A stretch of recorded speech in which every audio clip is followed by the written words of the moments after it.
throw out every single one of these marriages. Throw them out. Throw them out.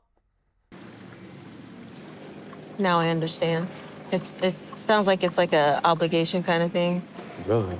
What's up? Hey y'all, welcome back to my channel. My name is Lex, and I would greatly appreciate if you would consider supporting the channel by liking, sharing, commenting, and subscribing. Also, please hype the videos. It is the beginning of the week, so I think y'all should have some hypes left.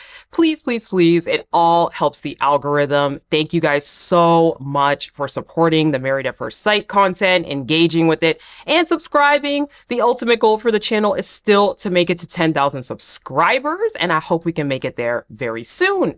Today, we are going to be talking about Married at First Sight, season 19, episode 12. We are one episode away from decision day. We have the reunion coming up. So let's jump into, like I said, throw all the couples out. I want to see zero. Throw them all out. So we begin with Megan and Derek. They are telling Megan's parents that they are pregnant. I am. I'm very excited. My whole demeanor has changed, and I will handle it differently. It's not a prank, okay? I don't know. It's just something about their scenes. It all feels so staged. It feels like every single one of them is a terrible actor. But anyway, Megan basically tells her parents, hey, here's a gift. She brings out a gift and it has 2 pregnancy tests in it, but her mom's not buying it. Her mom's like, I know it's a joke. She thinks that they got a new dog. And she's like, I know it's a joke. I know it's a joke. I know there's 2 pregnancy tests in here and they're just trying to be funny because we're on camera. And they're like, oh, no, we're actually pregnant. And then her mom has a very low reaction. Which could also just be her mom, because she did say her mom's not really the like, oh my God, grandparent type, though. She was real excited during that dinner at the possibility of them having kids. So I don't know. Either way, they announce, they talk about how excited they are, and that's it. Side note, Megan does say that she is due at the end of November or early December. And I forgot when y'all said this was filmed, 2024, I think. So that baby would be about a year old by now, maybe a couple of years old, depending on when this is filmed. So anywho, mom says they're going to make beautiful babies. On to Pat and Rhonda. So Rhonda wants to discuss how when they met up with Adrian, who's supposed to be Pat's friend and totally didn't have his back or try to talk to Rhonda about her nonsense. I thought that was a very weird conversation. But in either case, Rhonda's like, how come when Adrian told you to be yourself, you got so overwhelmed? It just seemed like such a weird reaction. Why can't you be yourself when you're around me? So Pat goes into how growing up, his family was an Air Force family. And you know, to some extent, we were kind of an Air Force poster family. You know, my grandfather was a colonel in the Air Force, and his dad, his grandfather, they were all generals in the Air Force. So a lot of his life he spent trying to impress his dad and get his approval. Then in relationships, he wanted to be the best husband, the best father. He would do anything he could to make sure the relationship worked. But in those situations, he ended up losing himself. So right now he says that he's starting to feel the same things again that he felt in previous relationships, where there's a lot of anxiety, there's a lot of pain, he's not able to be himself. Of course, Rhonda has to interject and say, but that's life.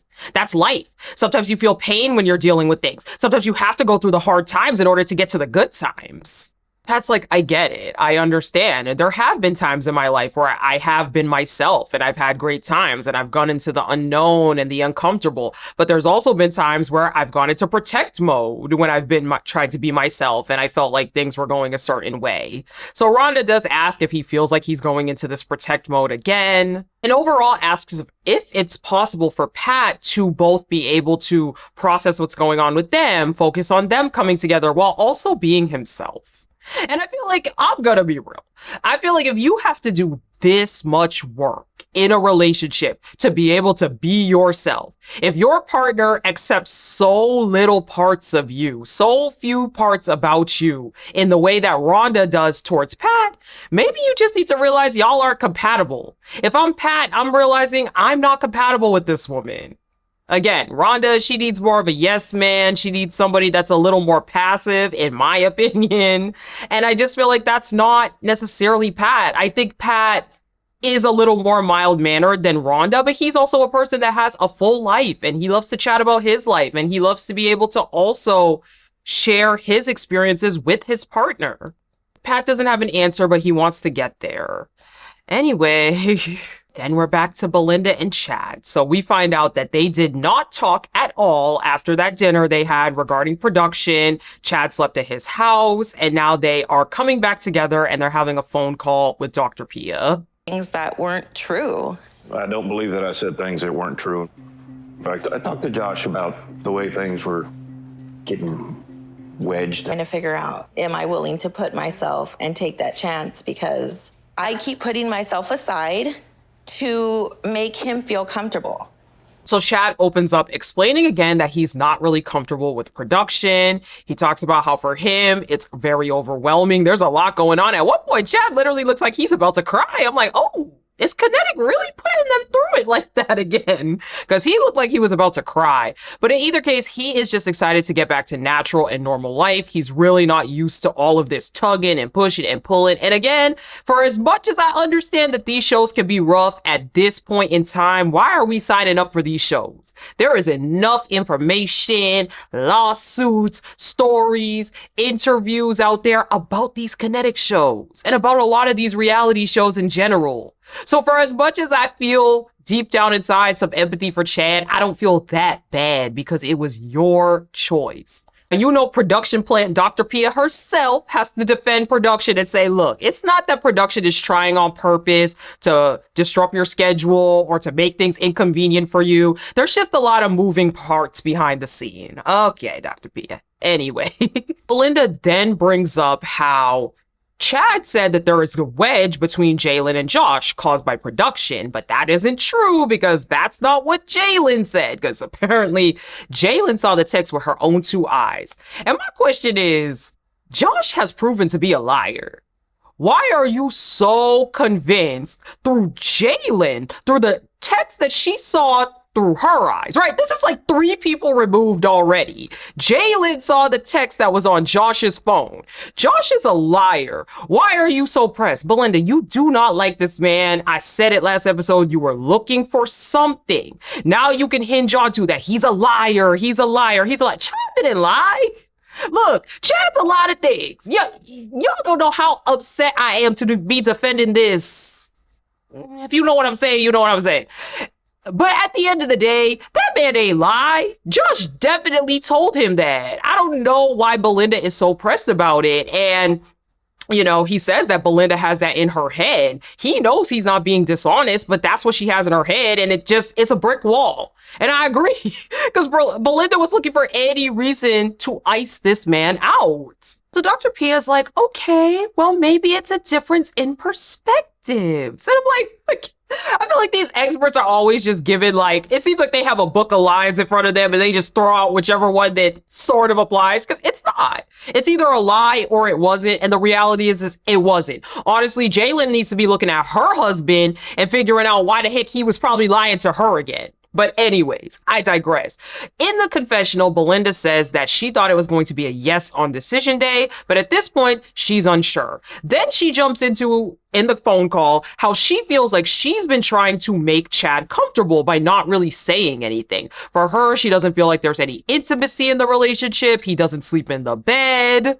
And then she throws out that Chad likes to wind down, drink. Because remember last episode I asked y'all, I said, what does wind down mean? Because they kept saying wind down, wind down, wind down. It was intentionally vague, but she now reveals that he drinks while she's on the phone on her bed, or she's like scrolling through her phone on the bed. I'm like, oh, there it is. Oh, there it is. Because Belinda already wasn't physically attracted to this man. You will never convince me. But then when she saw that drinking every night, she was like, not for me. And again, just like we talked about in Love is Blind with Anton and Allie, different people have different expectations and tolerances for their partner drinking. So I'm not going to get into that conversation again. But at the end of the day, it's clearly a turnoff for Belinda. That's what she's actually hinging on to. Not the fact that he's a liar, not the fact that he doesn't sleep in the bed. It's that she ain't physically attracted in the first place. And then when she saw that man drinks like that, she was like, oh, absolutely not. Chad's feeling a little attacked in that moment, so he rebuttals and he says, look, well, I try to protect your feelings by not telling you that I want the dog out the bed. And I'm like, oh, here we go. Dr. Mia, again, useless. I'm sorry. But she's like, I think you guys need to keep having these conversations. Even though they're tough in a marriage, you're always going to have these conversations. And I'm just like, Belinda, get on out. You don't like him. You do not like him. You will always be nitpicking him. And that's fine. You don't have to like him. But let's not waste anybody else's time. After the conversation, we see Chad. He goes for a walk and he says, I want to be in this. I love Belinda. He's always saying things like that, but he can't be the only one trying. And you're right. You can't be. And Belinda is done checked out. She checked out. Will and Britney, they're on a little boat ride. Will's like, oh, you brought the charcuterie board? She's like, the what? He's like, I thought they was calling them charcuterie boards now. Britney did not find that funny. So Britney says that she realizes that she's actually very guarded, and though they've had conflict, they can get through it. Then Britney asks, okay, I haven't asked you in a few days, so how do you feel like the emotional connection has grown? He says, well, it has only been a few days now. Remember how you chewed me out at that dinner? And I'm like, Will is choosing violence. Will is so tired. This man has completely chosen violence. So he does say, after saying that, though, that he does feel like their emotional connection has gotten stronger. Then Britney asks, okay, how do you feel like a strong emotional connection coordinates with love? And at first, Will's like, what? And I was also kind of like, huh? Eventually, he says he wants to see her happy. He wants the best for them. He believes in them. He feels strongly for her, and he is committed to the process. And then he asks her the question back. Britney says something to the tune of, well, when I love you, my heart is full. I love you because I want to, not because I have to. And I'm gonna keep it real. I hate when people say that stuff. Because it's always the people that say, I like you because I choose to. I don't need you in my life, are literally the people crashing out when they feel like it's not going to work out with someone, are literally on the floor boo-hoo crying over a partner, over a relationship. Those are the people that absolutely have made it that they need somebody else. But they love to say that because it sounds good. Britney then says, I don't know. It sounds to you, though, like things are out of obligation. It sounds to you like you're kind of only doing this because you're in the process and you feel like you have to out of obligation. And that's not what I would do. I have actual feelings for you. And that in turn makes you committed. Right. Our definition of love might be a little different. It's okay, and it is what it is. I'm like, skirt. What? What? I watched this scene 3 times, y'all, because I was like, I know there is no way that this man said he loves her. He's committed to her. He believes in them. He's committed to the process. And Britney extrapolated that he said that he's doing this out of obligation. I know there is no way. I know there's no way. Then she says, it is what it is. I get it. It is what it is. And I'm like, I would have walked my ass off that. I would have jumped on in and swam back over to the shore because it's enough is enough, too. This is ridiculous. Will then gets frustrated, but I'm glad he actually spoke up and said this. And he was like, no matter what I say, it's not what you want. I'm trying to be myself and be honest while also saying what I think will make you happy and make you feel good. And every time I speak, it is discredited. And exactly. I'm sorry. The Britney defenders, and y'all ain't in my comments, but I'll be reading them in other people's comments. Y'all aren't really in my comments, so hearts to y'all for having, reasoning. I'm just tired, because how can the Britney defenders not see this? If you could see it in Rhonda, you should be able to see it in Britney as well. Britney hates that Will does not regurgitate exactly what she wants to hear. Britney hates that Will is not just a plug and play carbon copy of what she thinks that a person should be. Britney wants Will to do exactly what she wants, speak exactly how she wants, say what she wants when she wants him to say it. And it's not feasible. Britney talks all the time about not feeling seen, not feeling heard. Well, that's Rhonda, but Britney also says stuff to that nature as well, where she feels like Will's not open. Will doesn't love her. Next scene, we'll hear her say he is attentive. He is loving. Oh, I have no emotional connection with him. Next time, we have an emotional connection. I'm in love with you. I love you. And then that was crazy work because, yes, I rewatched that scene the other day and Will did actually say it back to her, which is crazy work.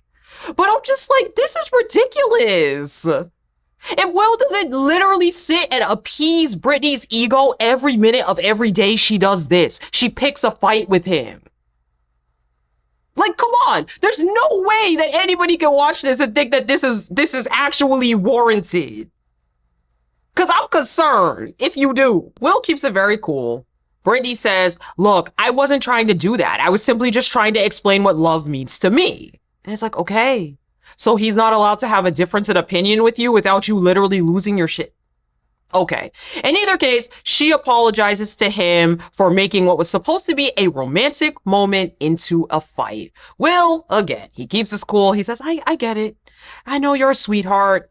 I know that you're very sensitive. Not sensitive. He doesn't say that. Let me actually get his real words. He says, I don't take it personally. I know you're so sweet, and that's why you take things so personally sometimes. But it's okay. I get it. And they end up kissing on the boat. And I'm like, you know, well, exactly. That's what you need to be doing. Keep it cool while you guys are together and know you about to say no on decision day because this is enough. We see Megan and Derek car shopping for the baby. Will and Britney are playing volleyball and Jalen and Josh are axe throwing. And then we go over to Belinda and Chad. So Belinda is on her way to Chad's house. They spoke the previous night. He said he does want to try to make things work. So they are about to talk it out and see where things are at. And Belinda, why are you not just breaking it off with him? Belinda keeps saying in every scene, she wants it to work. She wants it to work. She wants it to work. And it's like, no, you don't. Just be a grown-ass woman at your 47-year-old age. Just tell this man you don't want to be with him. So they get in. Chad apologizes off rip for his behavior. He says it was very inappropriate over this week. And he does say it was a bit of a gut punch for him, though, because he knew about some things, but he really didn't know about the rest of the things that Belinda was feeling regarding the dog and the drinking and the winding down, etc. Belinda rebuttals. Well, you complained about the dog barking, not the dog being in the bed. And Chad's like, okay, but your dog is also barking all day. I agree. It wasn't appropriate. So I'm sorry. But a little bit of a gut punch for me. I know. Right? He basically tries to explain that the dog sits and barks all day, that the dog in general is a problem. We can nitpick the dog being in the bed, the dog barking, it's all an issue. And she's like, how do you know that? How do you know it barks all day? He doesn't bark all day long. When you're there, he doesn't. But when you're not there, he barks. How do you know? Because when I walk up to the apartment when you're not there, he's barking. And he's like, because I will literally walk by the shared apartment and hear it. And that's facts, no printer. I have neighbors that have a dog and I'm pretty sure they bring it to doggy daycare or wherever a few days a week. But there will be a time here or a time there where they leave their dog alone and I hear it barking. I do. If you're my neighbor, sorry for throwing shade at you. But no, truly, I hear it barking when they leave that dog alone. Dogs do be barking if you leave them in the house alone. Belinda continues to try to argue down that her dog doesn't bark all day. And I'm like, I'm tired. Chad's like, I'm gonna be real. I feel like this is not gonna work. He's like, do you want to try? Are you willing to try? And Belinda's like, well, I'm here, right? I obviously want to try. And he's like, yeah, but do you want to? She's like, if I didn't want to, I wouldn't be here. I'm like, okay. They keep on going back and forth. They are seriously not covering anything. And at this point, Chad's like, look, this is not going anywhere. I'm sorry. I can't do this. This is not going to work. And once again, they exit this fight with no resolution. I'm like, the dog, this is it? Put a camera in your house. I have a camera in my apartment to watch my cats sometimes when I'm not home. Put a camera in that shared apartment and watch and see if your dog is barking or not. Because I promise you, Belinda, you're going to feel wild. We get a diary cam of Rhonda, and unfortunately, her stepfather did pass away. So she's just talking about how much has been going on, preparing the funeral, helping her mom. Sad situation, rest in peace. So Jalen and Josh, they're out at dinner, and Jalen is still telling Josh, look, I don't know. I'm still concerned that it's best for you to find somebody who loves Burning Man, loves festivals, someone that you can enjoy that with no matter what, since it's such a big part of your life. I'm like, why are we not talking about the tea that Chad dropped about production and production putting a wedge between them? Why are we not having that conversation? But anyway, Josh says, no. It's not like that. Jalen is wondering if it's possible for him to feel fulfilled in life and not feel held back. Josh says music is something he enjoys, but it's not everything about him. In fact, he's actually to a point where he's so in love with Jalen that he cannot even picture going to Burning Man without her. He feels like it wouldn't be the same anyway. And so he sort of kind of implies that he doesn't even want to go to Burning Man like that anymore. Like this fake A storyline. These two are happy. Everything's great, I guess. So Chad and Belinda, they are planning to meet again, this time at the shared apartment with Dr. Pia, because Belinda yet again insists that she wants this to work, but she doesn't know where to go. So Dr. Pia gets here. They basically run down how Chad apologized for his behavior in the beginning of the conversation, and then things slowly went downhill. Belinda claims that the conversation was fully controlled by Chad. I'm like, maybe I watched a different conversation, didn't get that vibe. They dive into Chad's stress, and Dr. Pia asks, how do you usually cope outside of here? And he talks about how he goes to the pew-pew range, he goes fishing. So Dr. Pia's like, oh, you don't have any of the things that you usually cope with. No wonder. He claims he hasn't been able to do anything that he likes to do between filming and work, which I'm like, what? How demanding is your job? Because I do know that filming takes a lot of time, but I feel like everybody else, we've seen them still doing activities that they like. So again, I feel bad for Chad with the production. I don't feel that bad though. Overall though, Chad said he wants somebody that understands where he's coming from. So Belinda starts to express how for her, she feels like she's walking on eggshells and like whatever she does, he might look at as wrong. Dr. Pia pushes her. Why do you feel that way, Belinda? Why do you feel like you have to do everything correctly or things are going to get crazy? So Belinda starts to explain that with her ex-husband, whenever something would go down, he would be screaming, he would be yelling. The kids had to witness that. And it's just not something that she wants to experience again. She's created a bubble for herself with her friends, her family, all of the people around her are peace for her. So it's a little bit scary to invite Chad in and see that he may have reactions to certain things. And again, I ask, why these people that are well into their 40s, 50s, 60s have not seen the lady to combat the relationship traumas they have? Belinda didn't get out of her relationship with her ex-husband last year. From what I understand, Belinda's been single now for over 10 years. Why didn't you go see the lady? Dr. Pia basically tells her, look, you have to understand Chad is not your past. You have to give him a chance. And again, it transcends that. Sure, I imagine that in a relationship, Belinda is guarded and probably acts like this regardless because of her ex-husband.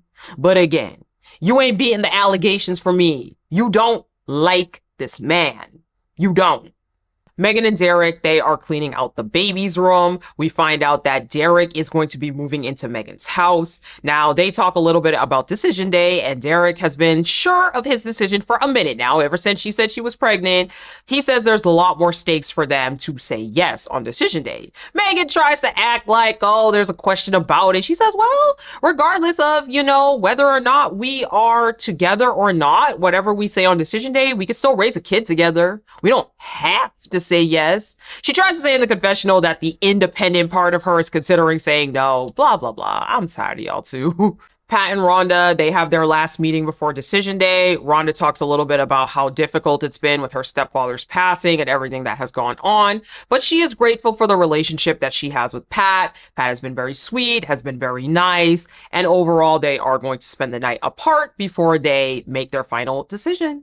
Britney and Will, they have another semi-tense scene. Will makes some kind of joke about staying gone for real after decision day or something like that. Britney takes a step and says, oh my God, you gonna leave me? Oh my God, you would leave me? That's what you want to do? But eventually they hug it out, and then we see part 1 of their decision day.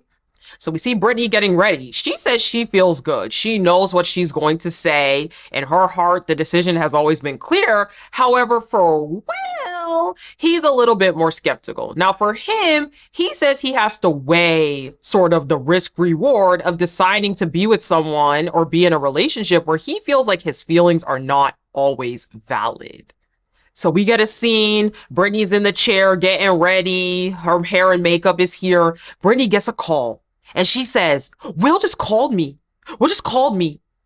He called me to say that he's going to say no today. This is stupid. This is stupid. What is going on? This is stupid. Take a deep breath. And of course, there's a camera in my face. I think I'm going to lose my shit. Okay. What's going on right now? Well, Will just told me he's going to tell me no. So... The literal only thing I'm going to come at Will for on this is that he could have done that yesterday. He could have done that 2 days ago. Will, you knew your decision was no. It should have been no, right? It's not the no. It's the timing. I don't know if Maps is like the other show, but you could have very well said no to her yesterday, that morning when y'all had that tense conversation on the boat. Why did you let it get to this point, Will? She's losing her mind. This is stupid. This is stupid. Oh my God, this is stupid. Now, Will says he loves and adores her, but he just cannot be in a relationship where he feels like his feelings are not accepted. Brittany's back at the place talking about something. I don't believe that. I'm not gonna lie, part of me doesn't believe it. And that part of me makes me want to see where we're at. That part of me still makes me want to fight. And I'm like, girl, the Delulu, this man told you no, he don't want you. And you're saying, oh no, he lied. This is what I'm talking about. It's always the Britney show. It's only what Britney wants to hear. The only thing that registers in Britney's mind is the answer she wants to hear. Even when this man flat out told her, I don't want to be with you. No, he didn't mean that. He didn't mean that. No. I got to see where we at. He didn't mean that. Child, we about to see these decision days. So if you made it to this point of the video, that means you liked the video. So I would greatly appreciate if you would consider supporting the channel by liking, sharing, commenting, and subscribing. Please hype the videos if you can. Thank you so much for supporting the content, and I will talk to you guys in my next one. Bye.